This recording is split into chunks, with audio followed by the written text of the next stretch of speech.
오늘 보실 말씀 구약성경 1조 창세기 1장 1절 말씀 짧기 때문에 우리가 함께 같이 읽겠습니다. 우리 한 목소리로 같이 읽겠습니다. 시작. 대초에 하나님이 천지를 창조하시니라. 아멘. 우리 기도하고 말씀 나누겠습니다. 하나님 감사합니다. 우리에게 예배할 수 있는 교회와 예배당과 이 믿음의 공동체를 주셨습니다. 함께 예배하는 가운데 이제 말씀을 나누니 성령님 이곳에 임하시고 우리 성도들의 마음 깊은 곳에 좌정하여 주셔서 진리의 빛을 비추어 주시옵소서. 그 빛 가운데 말씀이 우리의 삶의 영적인 양식이 되고 우리가 나아갈 삶의 기준이 되고 우리가 흔들 믿음의 깃발 되는 믿음의 시간 되게 하여 주시옵소서. 예수님의 이름으로 간절히 축복하며 기도하옵나이다. 아멘. 오늘 이 시간 이곳에서 또한 온라인으로 예배하는 모든 분들 주님의 이름으로 축복합니다. 우리가 지난 주일 말씀에서 성경의 진리를 통해 세상을 보는 눈이 신앙생활 하는 데 있어서 바르게 세워져야 된다. 이게 참 중요하다 말씀을 드렸어요.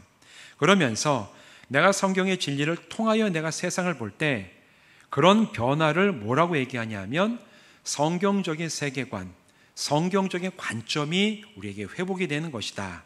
여기에 대해서도 말씀을 드렸습니다.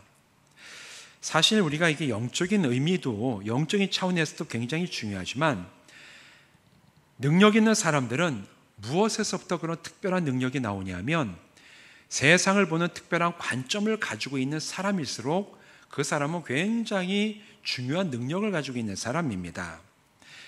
사람들은 사실 우리가 같은 상황, 같은 조건을 가지고 살아갈 때가 많죠.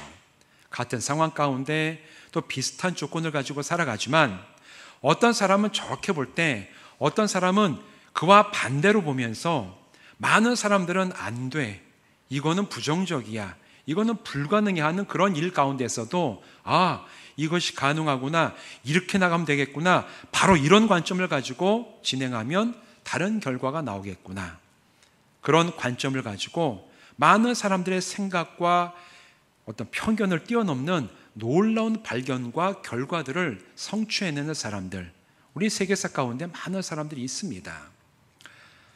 여러분, 우리가 감기라든가 세균에 감염되면 항생제를 먹어요. 항생제를 먹죠. 인류 최초의 항생제가 뭔지 아십니까? 페니실린이라는 항생제가 1928년에 처음으로 발견이 됐어요.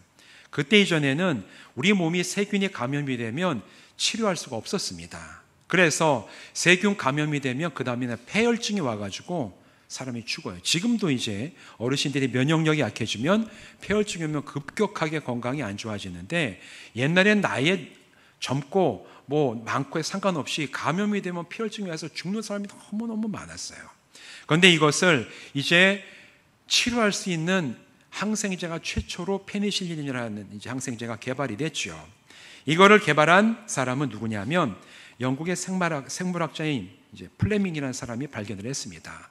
이 사람은 생물학자인데 자기가 어떤 세균을 연구하다가 이 연구하는 거 뚜껑을 안 닫고 어딜 갔다 와 보니까 여기에 있는 세균들이 다 죽어버린 거예요. 이게 왜 죽었을까? 보니까 곰팡이가 조그맣게 쓴 걸 보면서 이 곰팡이가 쓸어서 내가 연구하던 세균이 죽었구나 하고 죽었네 휙 버리는 게 아니라 다른 관점을 가지고 왜 이 세균이 죽었을까?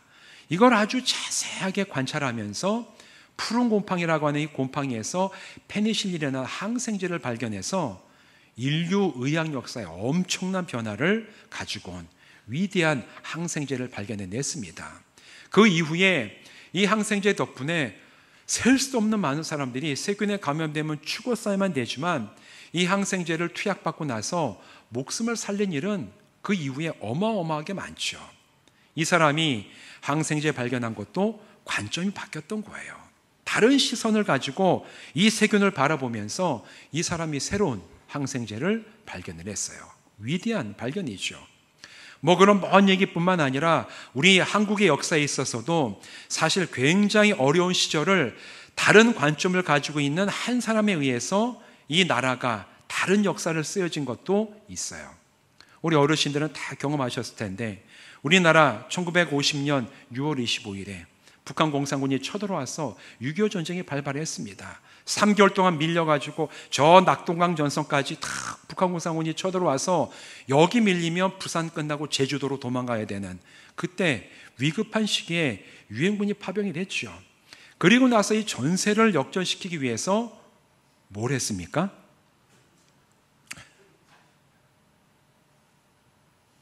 다른 나라에서 오셨어요. 우리 다 한국 국민이잖아요. 뭘 통해 가지고 갑자기 이 전쟁이 상황이 확 바뀌었습니까? 인천 상륙작전이죠. 예, 우리 잘 알고 있는 인천 상륙작전 통해서 3개월 동안 밀리던 것이 갑자기 전세가 역전되고 서울이 다시 수복이 되고 쫙 북한까지 올라가던 그 놀라운 이 전세가 바뀌게 됐죠. 근데 여러분, 이거는 저절로 이루어진 작전이 아니죠. 메가더라는 아주 걸출한 이제 지휘관이 인천에 상륙한다, 이 작전을 짤 때 메가더 장군 빼놓고 나머지 지휘관들은 다 참모들이 반대했어요. 그거 하면 안 됩니다. 다 죽습니다, 우리 여기서. 그런데 이 지휘관이 다른 시선, 다른 관점으로 보면서 아니야, 할 수 있다. 끝까지 이것을 끌고 나가서 결국 상륙작전이 성공하고 그 작전을 통해서 우리나라가 정말 백척간두의 위기에서 다시 역사가 바뀌고 지금 오늘날 대한민국이 있을 때까지 굉장히 중요한 전쟁의 전환점이 됐던 것이 바로 인천 상륙작전이에요. 지휘관 한 사람이 다른 시선을 가지고 볼 때 역사가 바뀌는 일도 먼 나라 얘기가 아니라 우리가 살고 있는 바로 이 땅, 우리 부모님들이 살아오셨던 바로 그 인생의 과정 가운데 경험했다는 것도 우리는 반드시 기억을 해야 됩니다. 근데 여러분, 영적인 능력도 마찬가지예요. 성경의 진리를 들어서 아는 것만으로는 능력을 경험하지 못합니다. 내가 진리를 믿고 그 진리를 통하여 세상을 볼 때 성도들의 영안, 즉 영적인 안목이 새로워지고 열리는 역사가 일어나요. 우리는 이것을 성경적인 세계관이 세워졌다고 얘기를 합니다. 반대로 아무리 신앙생활을 오래 하고 온갖 신비한 일을 다 내가 보았어도 그걸 통하여 내가 진리를 알고 진리를 통해 내가 세상을 보지 못하면 그 사람이 신앙이라고 붙잡고 있는 것도 헛되게 끝나는 경우도 사실을 성경 가운데서 찾아볼 수가 있어요. 그 대표적인 예가 사도행전 8장에 나오는 마술사 시몬의 이야기입니다. 이 사도행전 8장에 보면 사도 빌립이 이제 예루살렘에서 사마리아 성으로 나가요. 사마리아 사람들은 유대인들이 싫어하는 사람들이었습니다. 그런데 빌립이 그들에게 복음을 전하기 위해서 이 사마리아 성에 가서 복음을 전하고, 이 사마리아 성 사람들이 복음을 듣고 그들이 모였을 때 귀신이 물러가고 아픈 자가 살아나고 병자들이 낫고 이런 놀라운 어떤 기적들이 이 성 내에 일어났어요. 그런데 이런 놀라운 기적을 보던 사람 중에 누가 있었냐 하면 사마리아 성 중에 굉장히 능력을 행하는 마술사 시몬이라는 사람이 있었습니다. 이 사람이 이걸 보면서 깜짝 놀란 거예요. 와, 이런 능력이 일어나나? 귀신도 물러가고 중풍병자가 일어나고 정말 이 질병들이 낫는 걸 보면서 이 사람이 빌립에게 나가서 세례를 받아요. 세례 받고 난 다음에 열심히 사도를 따라다니면서 듣고 그럽니다. 그런데 이 사마리아 성이 복음을 받아들이고 놀라운 기적이 일어난다는 얘기가 예루살렘 교회에 전해졌을 때 예루살렘에서 사도 베드로와 요한을 그 성에 보냅니다. 이 사도 두 사람이 가서 그 성에서 복음을 받아들인 자와 함께 기도하며 안수할 때 성령 충만함이 임하는 놀라운 일이 사마리아 성에도 일어났어요. 근데 이 마술사 시몬이라는 사람, 이제는 마술사는 아니죠. 자기를 믿는 사람이라고 세례도 받고 기적도 보고 그리고 이 사도들을 따라다니는 이 사람이 사도 이 두 사람이 기도하는데 성령 충만하고 놀라운 역사 일어나는 걸 보더니만 이 베드로와 요한에게 나와서 돈을 주면서 이렇게 얘기합니다. 사도행전 8장 19절부터 10절에 이르는 말씀인데, 이르되 이 권능을 내게도 주어 누구든지 내가 안수하는 사람은 성령을 받게 하여 주소서 하니, 베드로가 이르되 내가 하나님의 선물을 돈 주고 살 줄로 생각하였으니 내 은과 내가 함께 망할지어다. 여러분, 시몬이 세례도 받았어요. 놀라운 기적도 봤습니다. 그 다음에 그냥 이 사도들 따라다니면서 말씀을 들었어요. 그랬다고 해서 시몬이 이 내 쪽으로 바뀌고 그 사람이 세상을 바라보는 세계관이 변했냐면 변하지 않았습니다.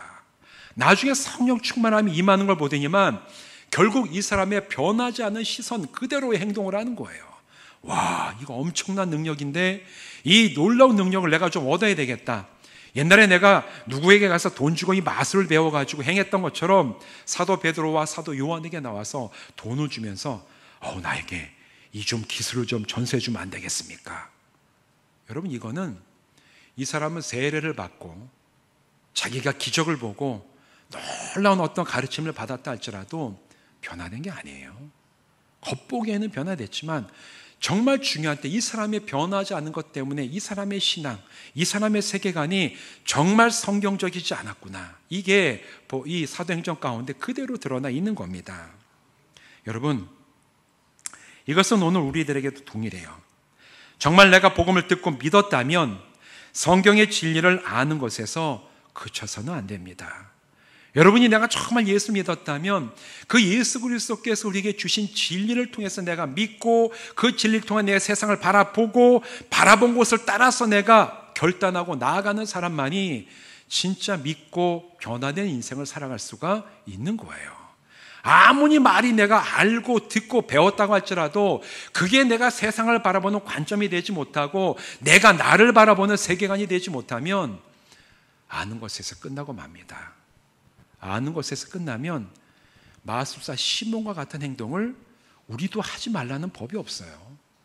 이게 오늘 우리가 왜 성경적인 세계관으로 바뀌어야 되고 왜 내가 믿는다고 고백하는 진리를 따라서 세상을 바라봐야 되는지 그 이유를 오늘 우리들에게 분명하게 얘기해 줍니다. 사랑하는 성도 여러분, 성경의 진리를 통해 이 세상과 자신을 보는 성경적인 세계관을 바르고 분명하게 세우시기를 주님의 이름으로 부탁을 드립니다. 성경적 세계관은 그럼 도대체 뭐냐 그럼? 세계관 얘기를 우리 목사님 참 많이 하시는데 그럼 도대체 성경적인 세계관은 어떻게 만들어지는 거고 도대체 뭘 어떻게 보는 게 성경적인 세계관인가? 어떻게 보면 말로 보면 엄청 그럴듯하고 대단해 보이지만 사실은 굉장히 쉬운 겁니다. 성경적인 세계관이라 성경이 말하는 진리, 가장 중요하고 근본이 되는 진리를 바르게 내가 믿고 바르게 알아 그것을 통해 세상을 보기 시작할 때 우리에게 성경적인 세계관이 갖추어지고 시작되는 거예요.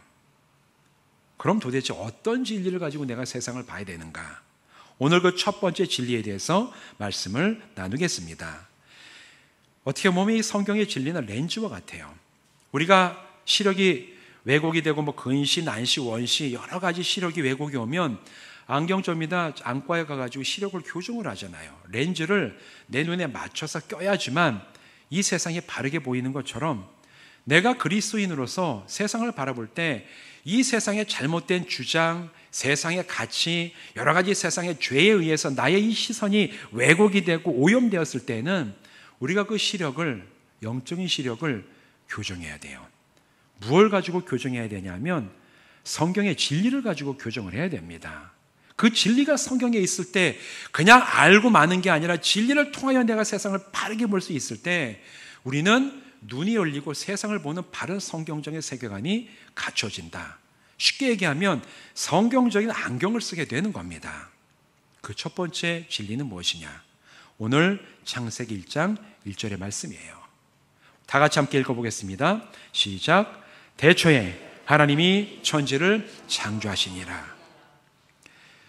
성경의 위대한 구원의 이야기는 하나님의 창조로부터 시작을 합니다. 그리스도인 치고 이 창세기 1장 1절을 모르는 분은 별로 없지요.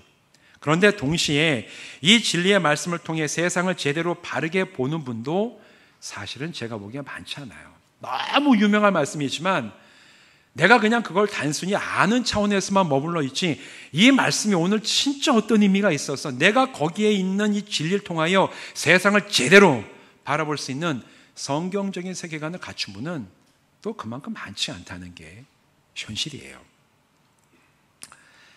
그런데 이 말씀이 세상을 보는 나의 세계관이 되느냐?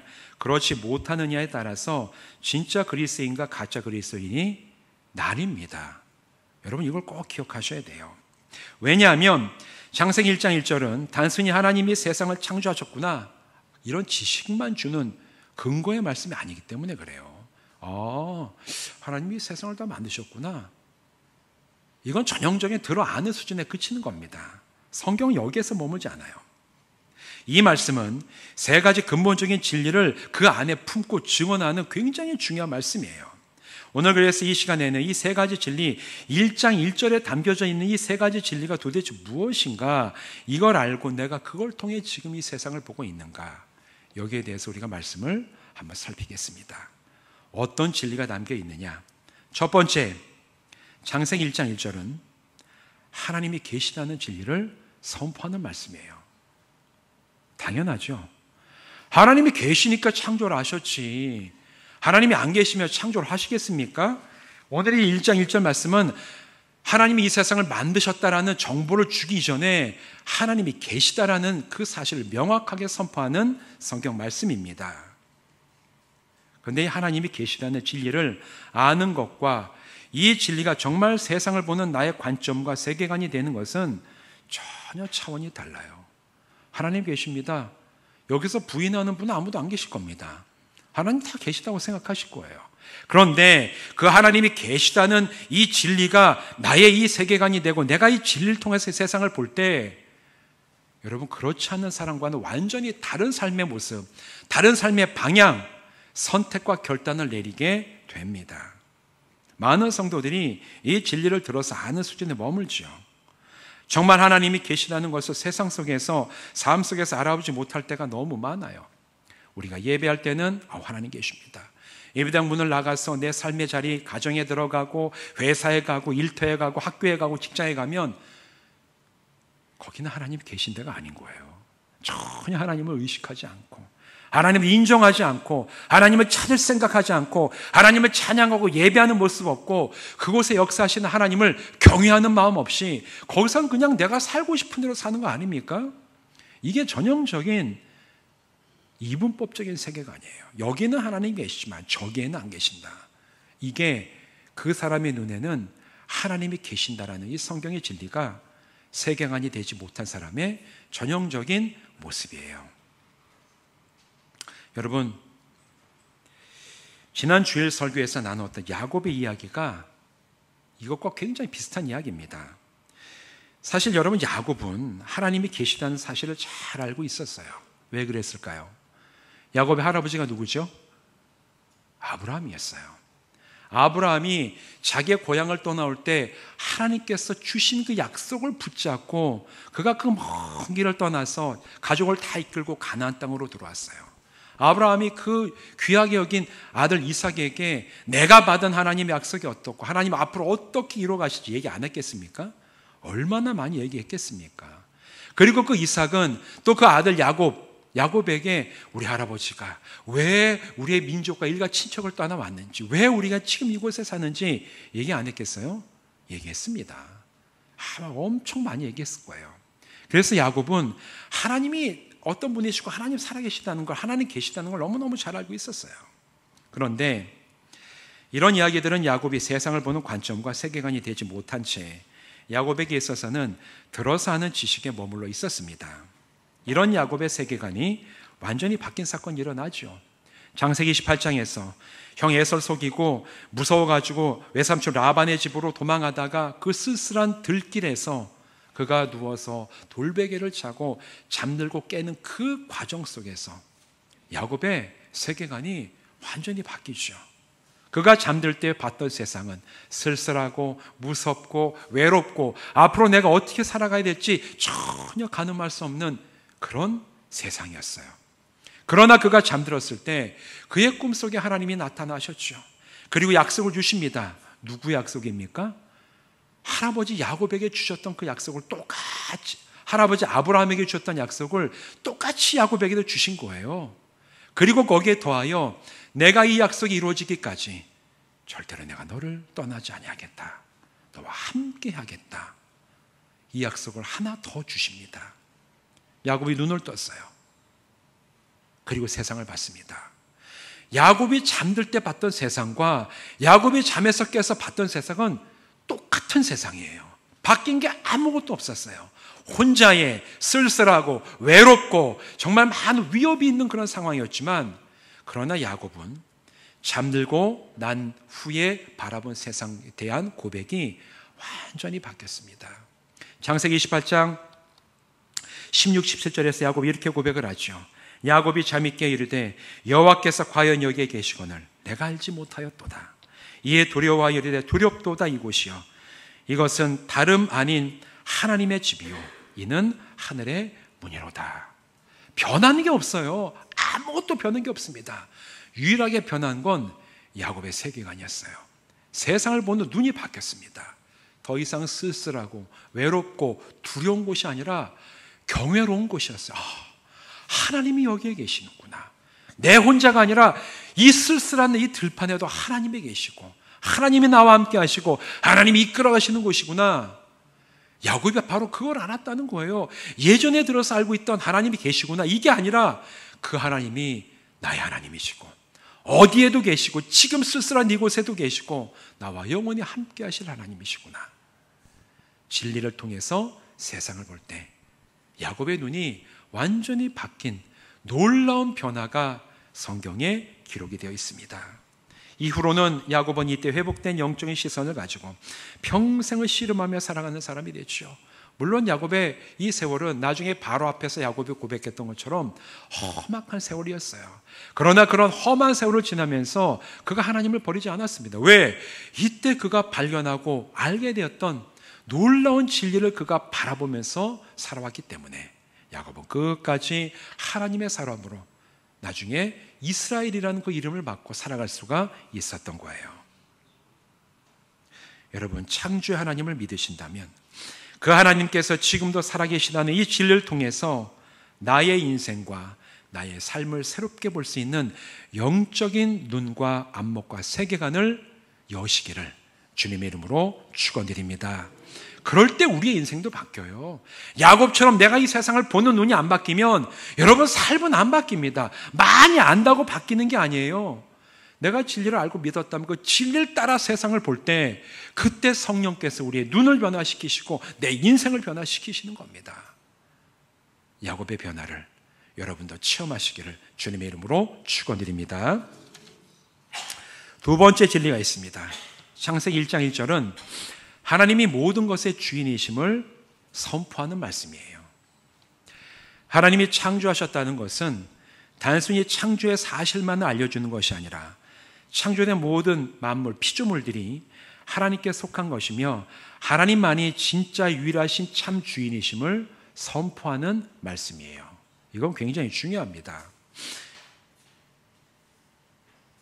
시편 24편 1절 말씀 이렇게 고백을 합니다.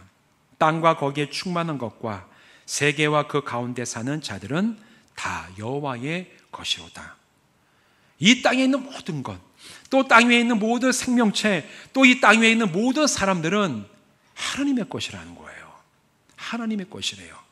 여기에는 우리도 포함되지만 믿지 않는 사람들도 거기에 포함이 됩니다.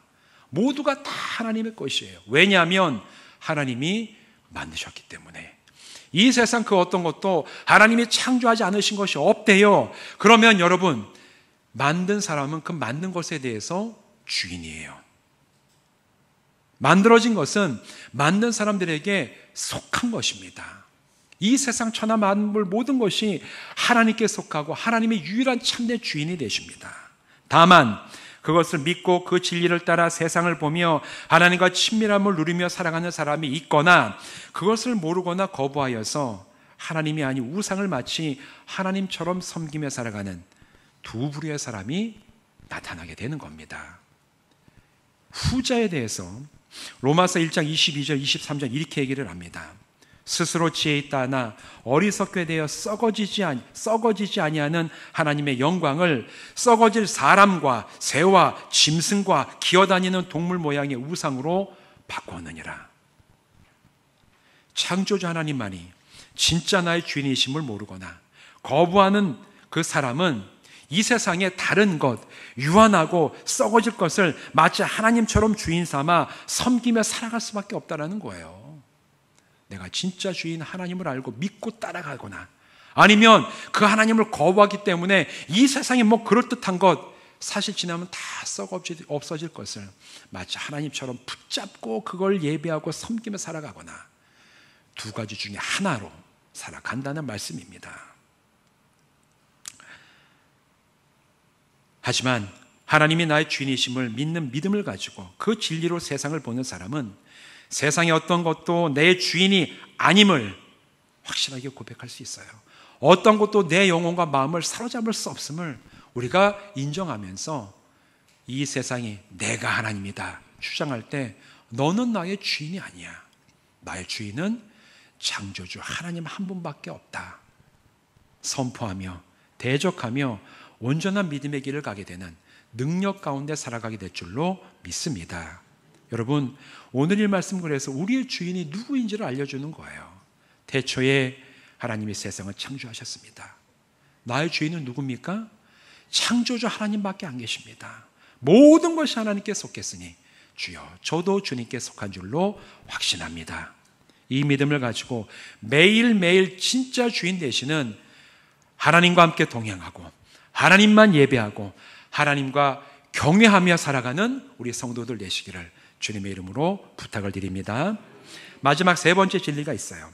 창세기 1장 1절은 창조주 하나님이 영원하시며 광대하신 분이심을 선포합니다.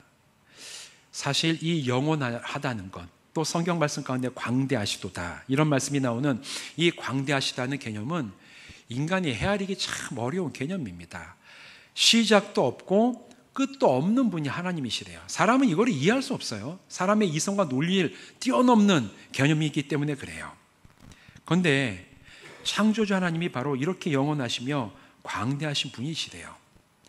여러분, 세상을 만드신 하나님께서 이 세상에 속하거나 인간이 경험하는 시간에 속하는 유한한 분이 되실 수는 없어요. 도자기를 만드는 사람이 도자기를 만듭니다. 그럼 그 도자기를 만드는 도공은 도자기에 들어가 있습니까? 못 들어가요.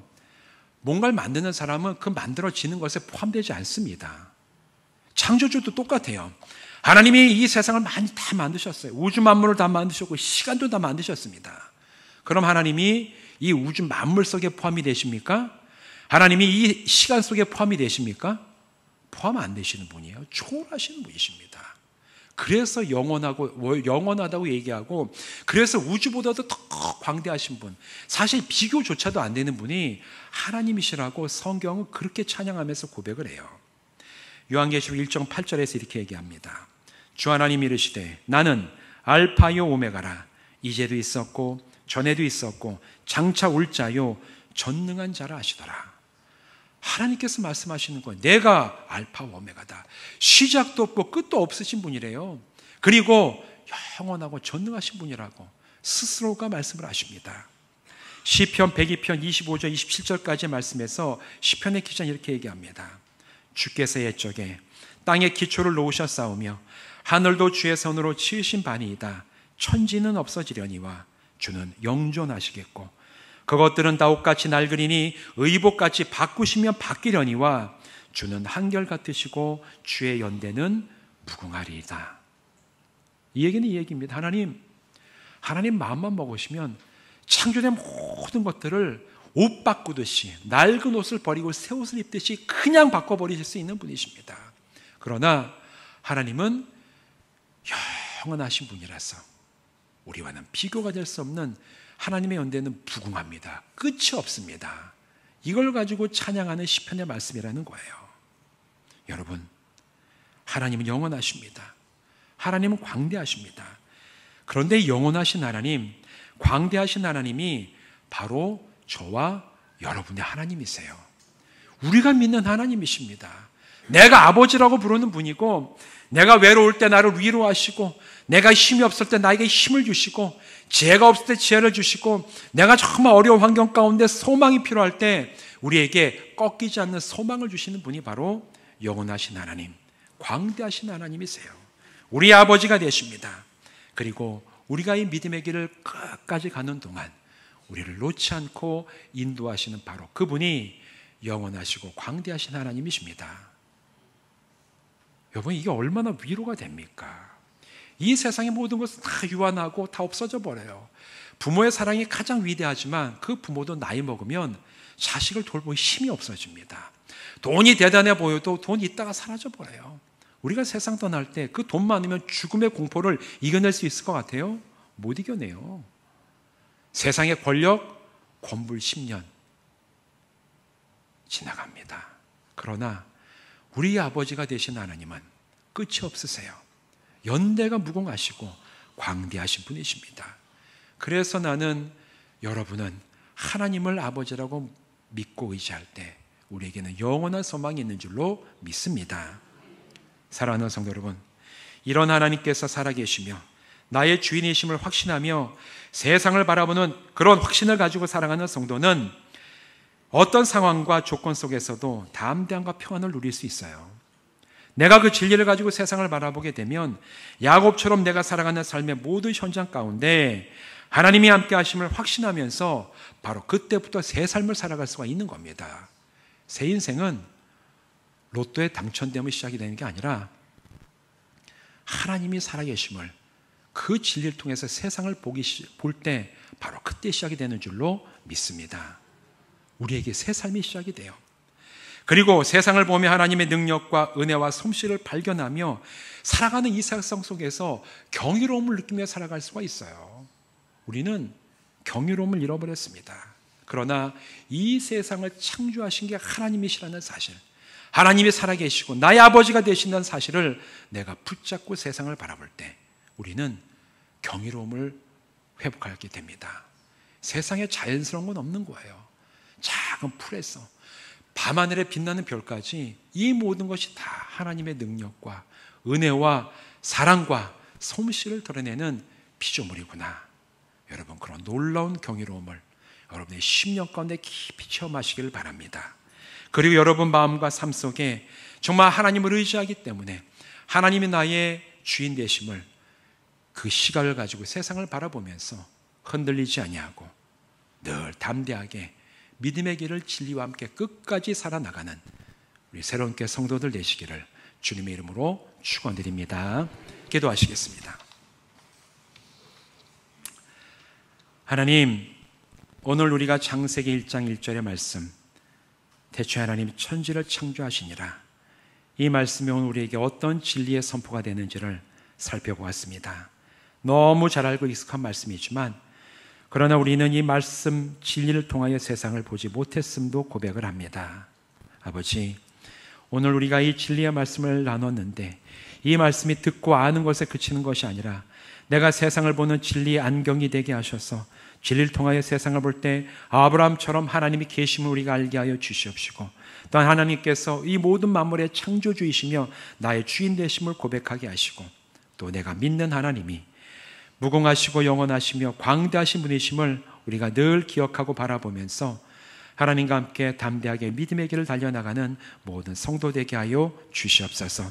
우리 성도들의 눈이, 영적인 안목이 열려서 성경적인 세계관이 온전히 채워지고 세워져서 아버지 그 세계관을 통하여 바르게 세상을 바라보며 새 삶을 살아가는 은혜가 있게 하여 주시기를 간절히 바라오며 예수님의 이름으로 축복하며 기도하옵나이다. 아멘.